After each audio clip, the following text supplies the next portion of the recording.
guys on? They don't get nervous.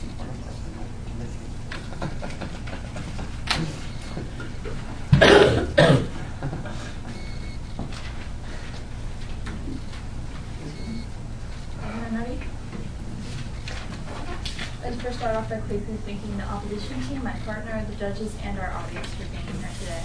In this speech, first I'm going to go over the technical aspects of today, move on to the opposition team's off-case points, then start refuting the proposition team's case. First, I'd like to talk about their definitions. They defined it as a fact, and that this found to be the U.S. people are taxed either satisfactorily or too much. Now, we are going to accept these definitions. However, there are a few things that the proposition team left out, being that of burden of proof and judging criteria. First, burden of proof is interesting. In most fact rounds, it is about equal. However, if the proposition team is allowing themselves two different ways to prove it, either satisfactorily or too much, then since they have twice as much ground, they have twice as much of a burden. So since they're trying to give themselves an upper leg here, they need to be brought back down to the same level as the opposition team, who is going to simply try and define their one side of the motion. So since the proposition team has tried to squirrel out and have a lower burden than the opposition team, we're going to give them a higher burden. They must significantly prove beyond a significant doubt that their side is true, to prove that this is a fact, again, because that they have these two sides that they are trying to prove. Also, as a judging criteria, again, we'd like to just quickly be that it would be the weight of circumstances. Who can prove these circumstances? Okay, so whoever can prove their circumstances with the most amount of, again, proof and solid facts. Now, onto the opposition team's off-case points. Our first point is that of the military. The proposition team did bring something up about this, but we believe that the military is important and we do need to fund it. And the only way the government can fund the military is through taxation. Very quickly, the opposition team said, we give the military a lot of money.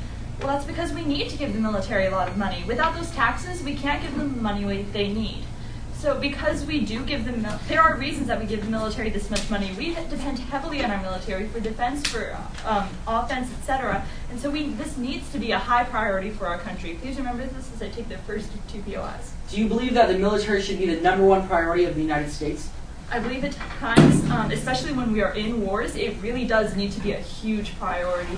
And even if it isn't #1 or #2 or #3, if we need that money to be going there, if we need that money to fund it and to get what we need to be done, then that money simply needs to go there.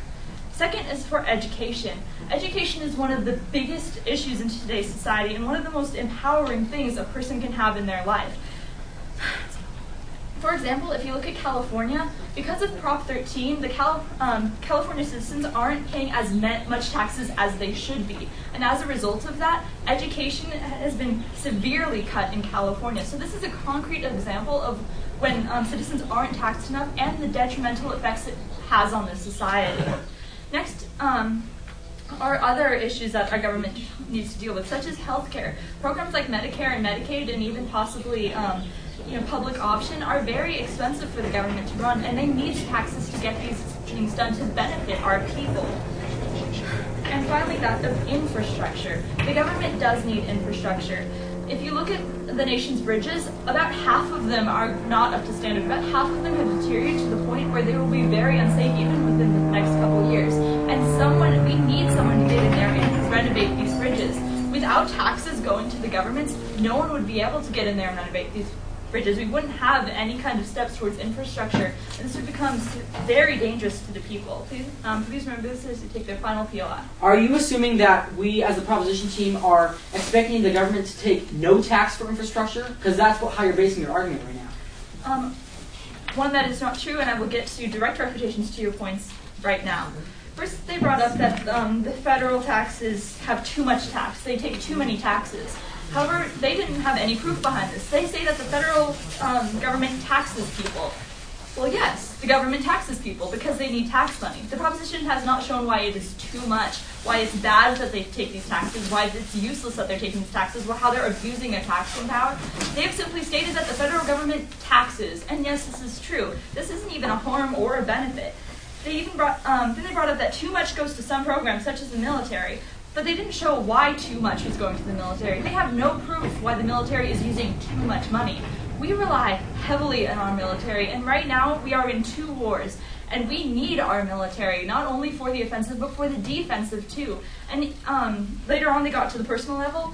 Many Americans have strong faith in the military and really want that to be a strong support protecting them and their country. Next, they brought up that both federal and state both do infrastructure, and that makes it cost more. That's wasting money. However, they have no proof of this. Federal and state, 2 different parties can work on infrastructure without wasting more money. They're not redoing the same roads twice. And in many cases, it is more efficient for different parties to take on different roles so it can be done faster. I'm sorry you've had your TPOIs. Again, they have shown no reason why this would make it cost more. In fact, it's just spreading the cost through just 2 different parties so that it's easier for these different levels of government to take it on. They're not wasting money by spreading it out. They're simply getting the same jobs done. Even if 2 people are doing them, it is just as efficient. They have not proved that it's any more inefficient. They also brought up prisons, but again, they haven't had any proof about why they're getting too much or why this is bad. Next, they brought up things like local parks and recreation. However, again, they didn't say why different levels of government is wasting more money or why that makes taxes bad or why that makes taxes too much. They simply said that different levels deal with parks. And the thing is, different levels even need to deal with parks. National parks run by the federal government are very different from local community parks that the federal government really doesn't have control over to go to every single county, every single town and decide to build school parks and clean them up. Again, having them in different levels is effective rather than detrimental. Next, they brought up the Tea Party, and that some people feel overtaxed. However, some people feel undertaxed too. Some people have very many different feelings on taxation. My partner asked how many people are actually in the Tea Party, and the other team said it doesn't matter. However, this is completely untrue. To say it doesn't matter isn't an argument.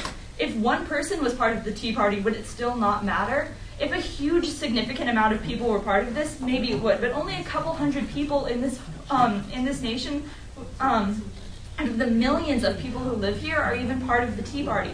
And there are probably more people who are opposed to the Tea Party, who believe the government does need their taxes. So for them to say a couple hundred people not happy about having to give money to the government, which is something the government needs, isn't a point at all. This has no weight.